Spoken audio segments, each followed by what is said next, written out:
j'espère que vous allez bien. Je suis trop contente de vous retrouver pour une nouvelle vidéo qui va concerner l'argent, le thème de l'argent. Donc je fais un petit disclaimer encore une fois, mais si c'est un sujet qui est un petit peu compliqué pour vous, délicat, je vous invite à attendre une future vidéo. C'est vrai que c'est un contenu que je vais pas mal aborder maintenant ici, parce que je me suis rendu compte que ça a aidé beaucoup de personnes, mais je peux comprendre que ce soit un sujet un peu délicat, un peu tabou, un peu touchy. Donc moi j'ai vraiment envie de déculpabiliser un peu ce sujet et d'apporter un peu mon expérience et mes conseils, mais évidemment voilà, si c'est une vidéo qui est un petit peu trop impactante pour vous, n'hésitez pas à passer et à revenir une prochaine fois sur la chaîne. Du coup aujourd'hui on va aborder un sujet qui est le sujet de mettre de l'argent de côté, on va dire, on va le globaliser comme ça, donc je vais vous donner un petit peu toutes les étapes et un peu tous mes conseils pour réussir à mettre de l'argent de côté, puisque je suis moi-même passée par des phases assez compliquées. Je n'arrivais pas du tout à mettre d'argent de côté. À chaque fois que j'avais de l'argent, je considérais que c'était à dépenser pour les semaines ou mois à venir, et du coup je mettais jamais rien de côté. Et du coup je me suis retrouvée dans des situations un petit peu difficiles, et je pense que c'est en devenant maman que j'ai pris conscience que je ne pouvais pas juste vivre au jour le jour, que c'était pas possible en fait. Déjà parce que j'avais des projets, et comme je vous l'expliquais dans la vidéo précédente, j'avais envie d'acheter une maison, et il y a un moment l'argent de côté il vient pas tout seul. Mais aussi parce que du coup je me suis rendu compte que si j'avais un souci du jour au lendemain, que j'avais quelque chose à payer même pour mon bébé et que je n'avais pas de sous de côté, forcément ça allait me mettre dans une situation un petit peu difficile. Donc j'ai un petit peu, je pense, changé d'état d'esprit. On a vécu un coup dur un peu avec mon mari en début d'année. Et du coup ça a fait que j'ai un peu tout remis en question et qu'aujourd'hui j'en suis là à épargner quand même une bonne partie de ce que je gagne tous les mois. Donc c'est parti, let's go, je vais vous donner un petit peu les étapes et surtout les conseils qui moi m'ont aidé à épargner tous les mois. On va commencer par la première étape et elle est absolument indispensable, c'est de faire un budget. Oui, en fait, si on ne sait pas exactement ce qui sort et ce qui entre dans son compte en banque, c'est quand même hyper compliqué de réussir à mettre de l'argent de côté parce qu'on sait pas en fait ce qui va nous rester, on sait pas combien mettre, du coup on met en fin de mois, mais en fin de mois on n'a plus rien. Bref, c'est le bordel, c'est un peu trop aléatoire et ça fait qu'au final on n'arrive pas du tout à épargner. Donc il va falloir faire son budget. Déjà, première chose pour faire un budget, vous allez prendre à peu près les 3 derniers mois, en général c'est suffisant, un mois je trouve que c'est pas très parlant, mais au moins 3 mois, et vous allez éplucher en fait votre décompte de ce que vous dépensez. À savoir les dépenses fixes, donc votre loyer, etc. Normalement ça change pas trop. Les dépenses d'électricité, d'eau, enfin toutes vos charges en gros fixes. Donc déjà ça on va venir les noter soit sur un petit tableur Excel, soit on peut venir les noter sur un papier, on n'est pas obligé de faire forcément dans un tableur. C'est vrai qu'après pour le suivi, je trouve que le tableur c'est plus simple. Il y a aussi des applications qui font ça, même certaines banques. Mais au pire vous pouvez commencer par un papier et puis si vous voulez upgrade un petit peu la technique après vous pouvez, il n'y a pas de souci. Mais du coup l'idée ça va être de venir donc noter un petit peu toutes vos dépenses, donc déjà les dépenses fixes qui reviennent tous les mois, auxquelles vous pouvez pas forcément toucher dans un premier temps mais on y reviendra.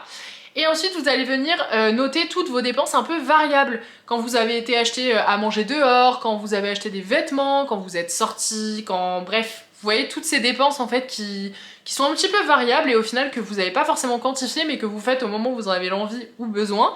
Et du coup vous allez déjà venir noter tout ça. Ensuite ça va vous donner des montants à peu près par catégorie que vous dépensez.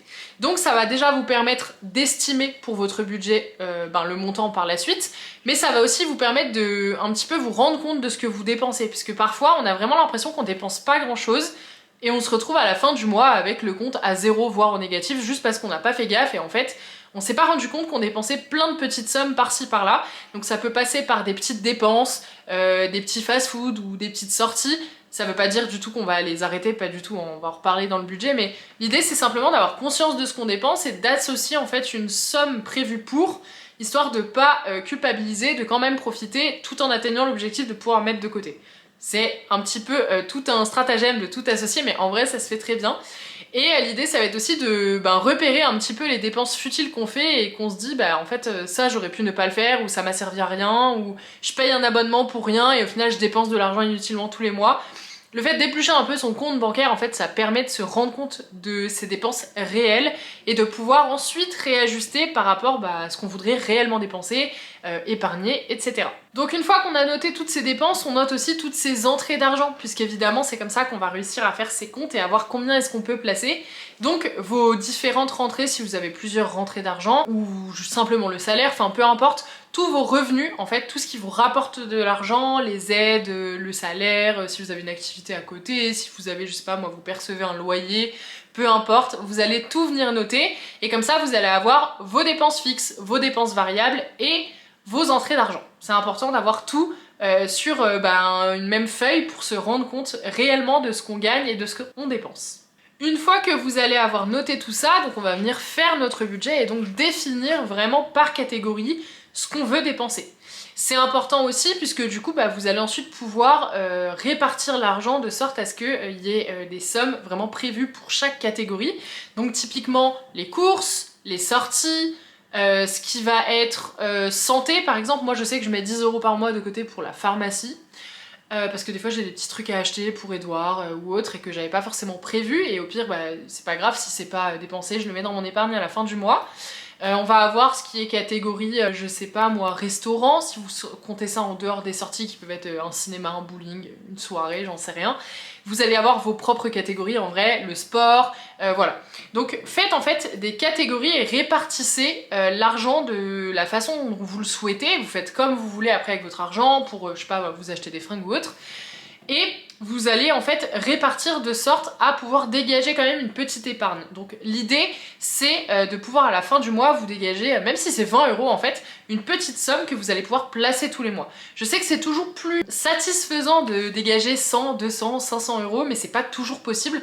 Donc l'idée c'est plutôt de faire quand même des petites sommes qui pourront, au moment où vous en avez le besoin, vous sauver, parce qu'en fait ça évitera de faire un crédit à la conso ou d'emprunter de l'argent à quelqu'un, et ça vous permettra de vous sentir un peu plus serein.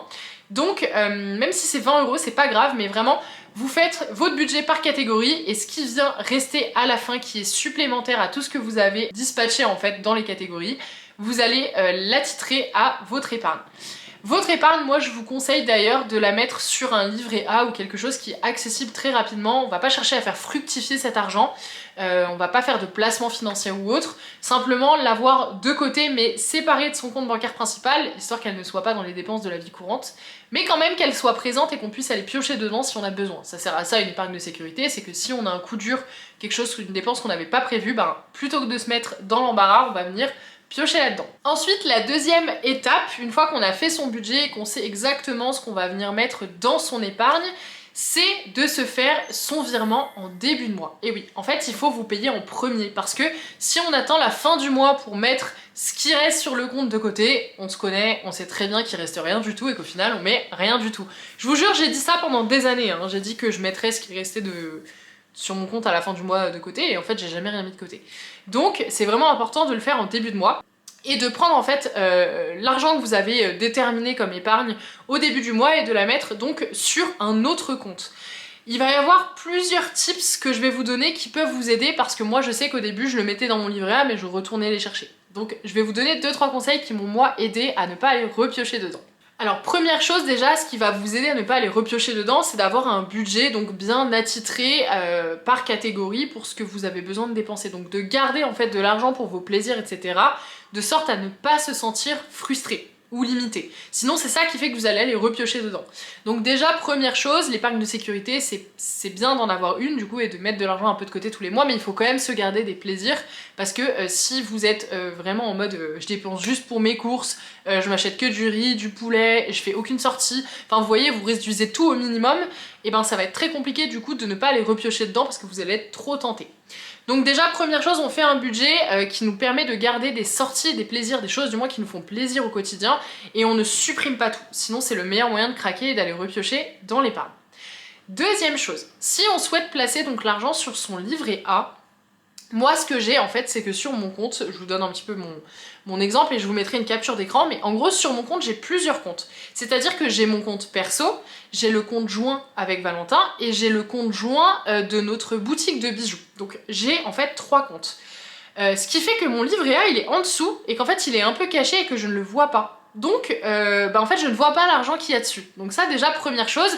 Le livret est un peu caché, donc je sais pas si sur votre banque et sur votre compte vous avez le moyen en fait de le cacher un peu, mais le fait de ne pas le voir visuellement, pour moi l'argent n'est pas là en fait. Je ne le vois pas, c'est-à-dire que quand j'ouvre l'application de ma banque pour regarder mes débits, mes entrées d'argent ou autre, les 3 premiers comptes que je vois ce sont le compte de la société, le compte joint, le compte perso, mais du coup le compte du livret A, je le vois pas. Donc je sais qu'il y a de l'argent dessus, mais l'argent en fait dans ma tête il n'existe pas parce que je ne le vois pas. Donc déjà première chose.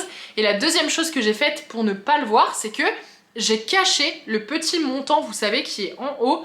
En gros, moi je suis chez Boursorama Banque, j'ai pas du tout de partenariat ou autre, mais j'adore cette banque, je suis chez eux depuis des années, elle est gratuite, enfin vraiment elle est incroyable pour pouvoir faire des économies je trouve. En fait j'ai caché le montant total en haut, donc je ne sais pas combien il y a d'argent au total sur tous mes comptes confondus. Et pareil, ça m'évite de me dire ah bah je vois 5000 euros, ça veut dire que j'ai 5000 euros et que je peux dépenser. Je vois rien en fait. Je vois juste mon compte courant sur lequel j'ai 50 euros, je laisse toujours 50 euros pour quand je vais chez le médecin, le temps d'avoir les remboursements ou quand je dois payer un petit truc. J'ai toujours 50 euros.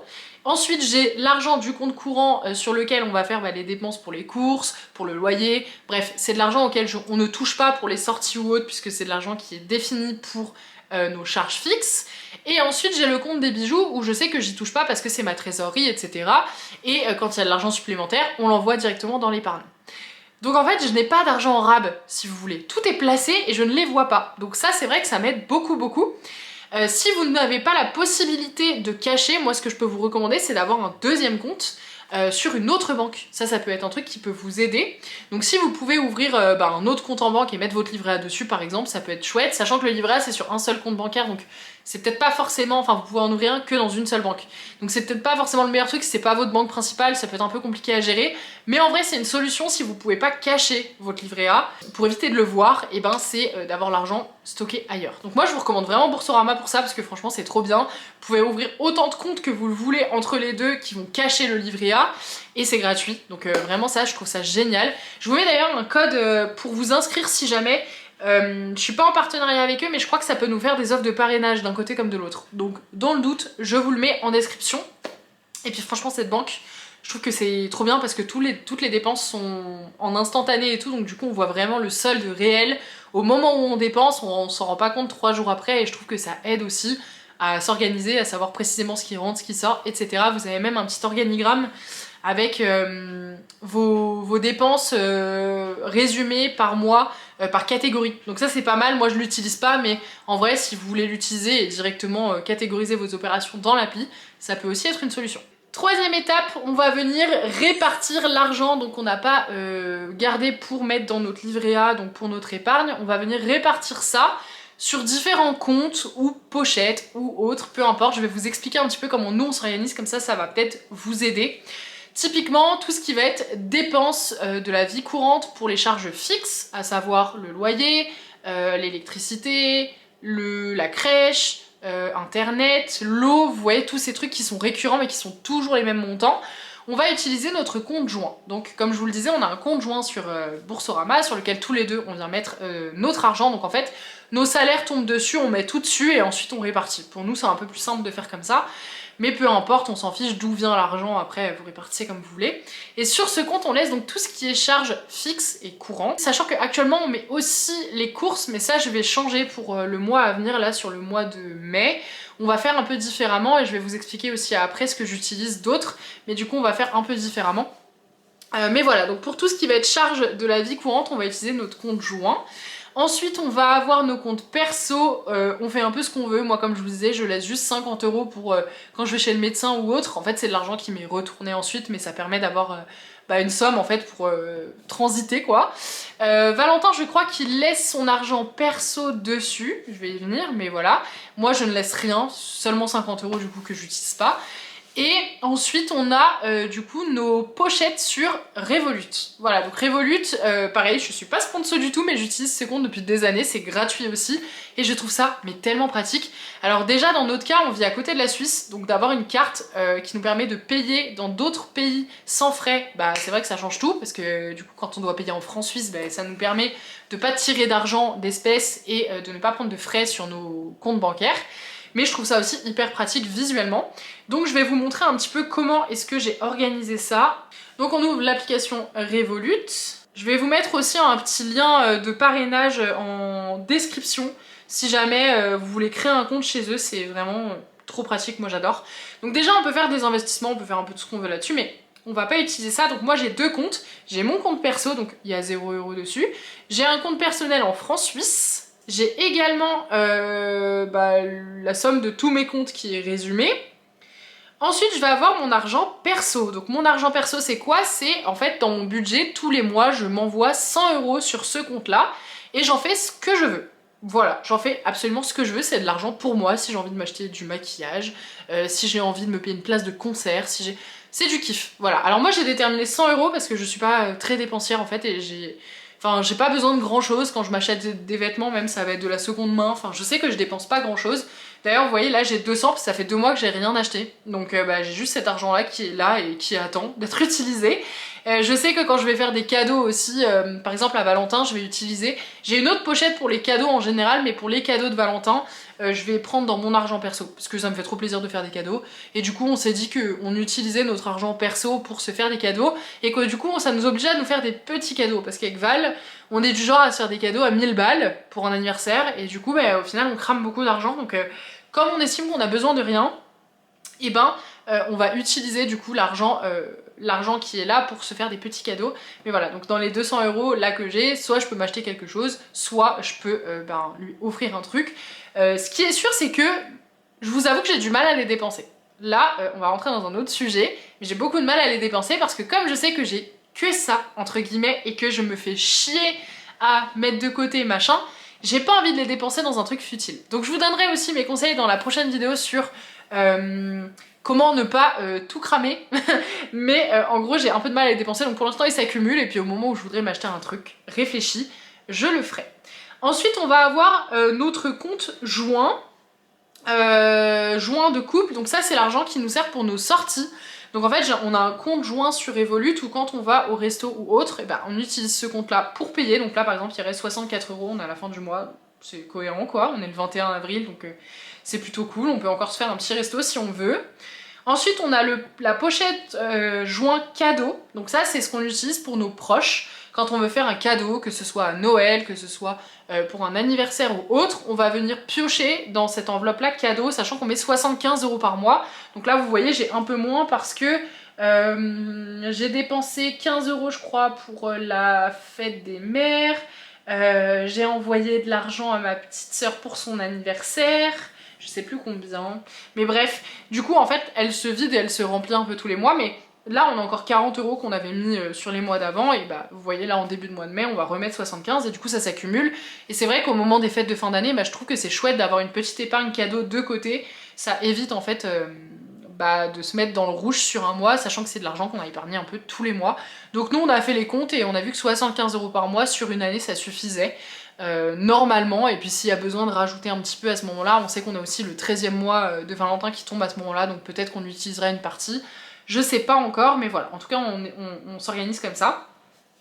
Et ensuite on met de l'argent tous les mois aussi pour le compte des vacances, donc ça j'avoue qu'on a commencé seulement ce mois-ci, donc vous voyez le débit, enfin l'ajout s'est fait le 1er avril parce qu'on a ouvert ce compte là ce mois-ci, et qu'avant on mettait pas de l'argent de côté pour les vacances, mais je me suis dit que ce serait bien de le faire même si on n'a pas prévu de partir en vacances cette année. On a quand même prévu un petit voyage d'une semaine en vrai, donc si, en septembre, donc voilà, je vous en reparlerai, c'est un voyage petit budget aussi d'ailleurs. Mais du coup voilà, donc tous les mois on va mettre 100 € et puis au moment où on en a besoin, et ben, on aura cette épargne là qui sera là et qui sera prête pour ça. Voilà, d'ailleurs je ne l'ai pas précisé, mais notre épargne sur le livret A, c'est notre épargne de sécurité / épargne pour la maison. Donc nous on met tout dessus, et on sait que il faudrait qu'on garde à peu près 2 à 3 mois de charges fixes en cas de besoin, donc dans notre cas ça va représenter à peu près 4500, 5000 € qui seront toujours là, donc au moment où on paiera l'apport pour la maison, on fera en sorte de garder au moins 5000 € sur le compte, qu'on ne compte pas dans l'apport de la maison. Je sais pas si vous voyez, mais voilà, ça c'est notre épargne de sécurité. C'est juste qu'on met tout sur le livret A parce qu'il y a un petit avantage à placer sur le livret A et pas juste sur un compte courant classique. Du coup, que ce soit pour Boursorama ou Revolut, encore une fois je vous mets les liens en description, si vous voulez aller checker n'hésitez pas, c'est des applications qui sont très intuitives, très pratiques, et surtout ça coûte 0. Donc voilà, je sais qu'il y a des banques qui sont payantes, mais ça coûte vraiment 0 € et je trouve ça vraiment trop pratique pour s'organiser. Et vous voyez du coup les petites pochettes, en fait ce que je fais, c'est qu'à chaque fois que je veux utiliser de l'argent qui est dans une des pochettes, je me fais le virement sur le compte courant Revolut et j'utilise ma carte ensuite pour payer. C'est aussi simple que ça, parce que l'argent dans les pochettes, il n'est pas utilisable directement, en fait il faut juste faire un petit transfert, mais ça prend 1 seconde. Et comme ça, ben, ça permet en fait d'utiliser l'argent qui est disponible seulement dans les pochettes et de ne pas aller piocher ailleurs. Il y a également une deuxième méthode dont vous m'avez parlé, que moi j'utilise pas du tout, mais c'est la méthode des enveloppes. Peut-être que vous connaissez déjà, c'est le même principe du coup que les pochettes digitales, mais simplement c'est des enveloppes avec de l'argent papier, enfin physique quoi, dedans. Donc c'est le fait tous les mois de quand vous faites votre budget, vous allez retirer l'argent et ensuite vous mettez l'argent dans les pochettes et du coup bah, ça vous permet d'avoir une pochette associée à un budget, enfin à une catégorie et d'être sûr de ne pas dépenser plus. Moi je vous avoue que je le fais pas parce que je trouve pas ça pratique, je préfère payer en carte, j'aime bien voir le solde directement sur mon compte. Je trouve que pour la répartition c'est plus simple, j'ai pas forcément de distributeur à côté, j'aurais peur de perdre les pochettes et puis je paye beaucoup de choses en ligne aussi. Donc du coup ça m'arrange pas forcément, des fois pour les courses je vais faire un drive, enfin vous voyez, donc moi je trouve pas ça très pratique dans mon cas, mais c'est vrai que pour certaines d'entre vous apparemment c'était quelque chose qui fonctionnait bien. Donc je voulais le rajouter ici, mais c'est le même fonctionnement que les pochettes virtuelles, simplement ça va être des pochettes physiques. Et du coup, petit tips pour finir un petit peu cette vidéo qui peut vous aider déjà, c'est pour épargner, il faut avoir un objectif. C'est-à-dire que pendant longtemps, moi j'ai dit oui, je veux épargner pour machin, pour machin. En fait, j'avais pas un objectif clair. Je savais pas clairement pourquoi je voulais le faire et du coup, bah, les mois passaient, mais je me disais oui, ce sera pour m'acheter une maison, mais quand? Aucune idée. Combien? Aucune idée. Et en fait, le fait de pas avoir un objectif clair, ça ne nous motive pas du tout à épargner. Vous voyez, aujourd'hui, j'ai une date, je sais à quel moment je veux demander un prêt pour la maison, je sais quel montant il me faut, et forcément, ben du coup, si je m'y mets pas maintenant, le montant mensuel, il va exploser, parce qu'en fait, moi, je me suis fixé d'avoir ce montant-là en décembre, donc si je m'y mets au mois de septembre, jamais de la vie, j'ai mon apport. Par contre, là, on est au mois d'avril, donc si tous les mois je suis régulière, sachant que évidemment c'est un objectif qui est possible dans mon cas avec nos revenus, je vous les ai détaillés d'ailleurs dans la vidéo précédente, n'hésitez pas à aller la voir si jamais, mais dans notre cas on sait qu'on aura l'apport final en décembre si on est sur cette lancée là et qu'on continue sur cette lancée là, il n'y a pas de raison qu'on ne l'atteigne pas, mais forcément on s'est fixé un but, on sait pourquoi, on sait ce qu'on veut comme maison, on sait où, on sait combien elle va nous coûter, enfin vous voyez on a en fait l'objectif qui est clair, net et précis. Quand avant je disais juste bah je veux m'acheter une maison, il n'y avait rien de clair, il n'y avait rien de net, je savais pas pourquoi, je savais vraiment pas combien épargner, enfin vous voyez c'était vraiment trop abstrait. Donc il faut vraiment se fixer un objectif et en fait c'est la seule vraie raison pour laquelle vous allez épargner. Si c'est pas pour vous acheter une maison mais que c'est pour vous mettre une épargne de sécurité, imaginons de 3000 €, et ben ce sera déjà un super bel objectif et si ça peut vous permettre de vous sentir moins en stress, etc., et ben fixez-vous des objectifs par rapport à ça. Je veux mon épargne de sécurité parce que je veux plus jamais avoir à faire un crédit à la consommation sur lequel je vais prendre des intérêts. Enfin, on a tous nos raisons de vouloir avoir de l'épargne de côté. Mais vraiment, c'est pas parce que vous n'avez pas un objectif d'acheter quelque chose de gros qu'il vous faut pas une épargne de sécurité. Ça peut vous sauver dans plein de situations et vous éviter de, bah voilà, d'accumuler beaucoup de stress et d'anxiété parce que vous avez un gros truc à payer, une grosse facture et que ça vous tombe dessus. Vous voyez là typiquement, nous on a dû aller piocher dans l'épargne de sécurité parce qu'on s'est pris une régularisation de notre ancien appartement au niveau de la facture d'électricité de 600 €. Et on l'avait pas vu venir du tout parce qu'on s'était pris une régule en janvier déjà et qu'en mars on nous en a envoyé une nouvelle, mais cet appart c'était un gouffre, bref, passons, c'est aussi pour ça qu'on a déménagé. Mais vous voyez, si j'avais pas mis l'épargne de sécurité de côté, ces 600 € ils m'auraient réellement mis dans la merde, mais réellement. Et je sais que j'ai certaines d'entre vous qui ont réagi à ma story quand j'en ai parlé sur Instagram et qui m'ont dit moi aussi je me prends une giga régule, certaines d'entre vous ont pris des 6000 balles à l'année, enfin des montants exorbitants quoi. Et en fait, ça les met dans une situation qui est vraiment très compliquée. Donc, je dis pas que c'est toujours possible d'avoir beaucoup d'argent de côté, mais en tout cas, faire un petit peu chaque mois pour essayer petit à petit d'avoir quelque chose de plus stable et de plus rassurant, bah, ça peut vraiment aider sur le long terme. Donc en tout cas, je vous conseille vraiment de commencer le plus tôt possible. Et bah, si possible, là, dès le début du mois de mai, quand vous allez voir cette vidéo, essayez vraiment de faire votre budget et de mettre cette épargne de côté et de ne pas y toucher pour pouvoir vous sentir mieux sur du long terme, parce que sur un mois, certes, c'est pas une très grosse somme, mais vous allez cumuler, et à la fin de l'année, vous serez vraiment trop fiers de vous, quoi. Voilà, c'est tout pour cette vidéo, j'espère qu'elle vous aura aidé à y voir un peu plus clair, à voir comment pouvoir épargner et vous organiser pour épargner. J'espère qu'elle vous a plu, en tout cas si c'est le cas n'hésitez pas à me le dire dans les commentaires, je serais trop ravie de vous lire.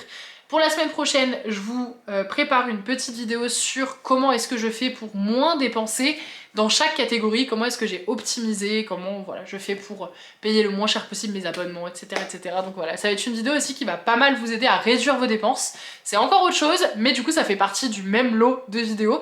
Donc n'hésitez pas à vous abonner si c'est pas encore fait, comme ça bah, vous ne la raterez pas, vous aurez la petite notification. Sinon vous pouvez me suivre aussi sur Instagram, je parle de budget du coup maintenant un petit peu tout le temps. Donc c'est Anna Nutrimum, je vous remets mon Instagram ici. Et puis écoutez, je vous fais des gros bisous et je vous dis à la semaine prochaine. Bisous!